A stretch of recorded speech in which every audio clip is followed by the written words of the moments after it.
ప్రభుత్వానికి కేసీఆర్ కుటుంబాన్ని అరెస్ట్ చేసే దమ్ము లేదు వీళ్ళకు. ఈ టైంపాస్ విచారణను ప్రజలు హర్షించరు. ప్రభుత్వానికి ఏదైనా సమస్య వచ్చినప్పుడు, అవినీతి ఆరోపణలు వచ్చినప్పుడు దాన్ని డైవర్ట్ చేయడానికి ఈ సిట్ అనేది ఆయుధంగా మారింది వాళ్ళకి. ఇంతమందిని మాలాంటి వ్యక్తులను ఇంతమందిని విచారణ జరిపారు. మీరు ఏం చేసిర్రు, ఏం చదివించుకున్నారు, ఆధారాలు అన్నీ నాకు చూపెట్టారు. ఆధారాలు అన్నీ నాకు చూపెట్టారు. ఇంత మంచి ఆధారాలు మీ దగ్గర ఉన్నప్పుడు ఇంకా విచారణ పేరుతో ఎందుకు కాలాపన చేస్తున్నారు? మీరు వాళ్ళని తిడతారు, వాళ్ళు మిమ్మల్ని తిడతారు. ఎందుకు తిడుతారంటే ఎక్కువ విచారణ చేసిన కొద్దీ ఢిల్లీకి ఎక్కువ ముడుపులు ముడతాయి. ఏసీసీ భవన్కు ఫామ్ హౌస్కు మధ్యలో డీల్ కుదురుతలేదు. ఆ డీల్ కుదరకపోవడం వల్లనే ఇదంతా తతంగం. ఈ టైంపాస్ విచారణ జరుపుతూ ఉన్నారు వీళ్ళు. మంత్రులు ఆరోపణలు చేస్తారు, ముఖ్యమంత్రి ఆరోపణ చేస్తాడు.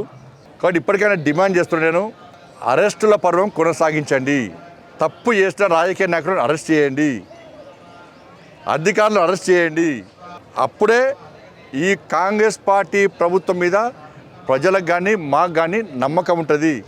మీ లోపాయికారి ఒప్పందాలతోని లోపల మాట్లాడుకుంటూ ప్రజలను మమ్మల్ని పిచ్చోళం చేస్తే మేమంతా పిచ్చోళం కాదు. మేము ఏం జరుగుతుందో ప్రజలు గుర్తిస్తున్నారు. మీ డీల్ కుదిరే వారు కూడా ఇదే విధంగా చేస్తున్న విషయం మాకు తెలుసు. మీకు చిత్తశుద్ధి ఉంటే వెంటనే చర్యల పరంపర కొనసాగించాల్సిందిగా నేను కాంగ్రెస్ పార్టీ ప్రభుత్వాన్ని డిమాండ్ చేస్తున్నాను.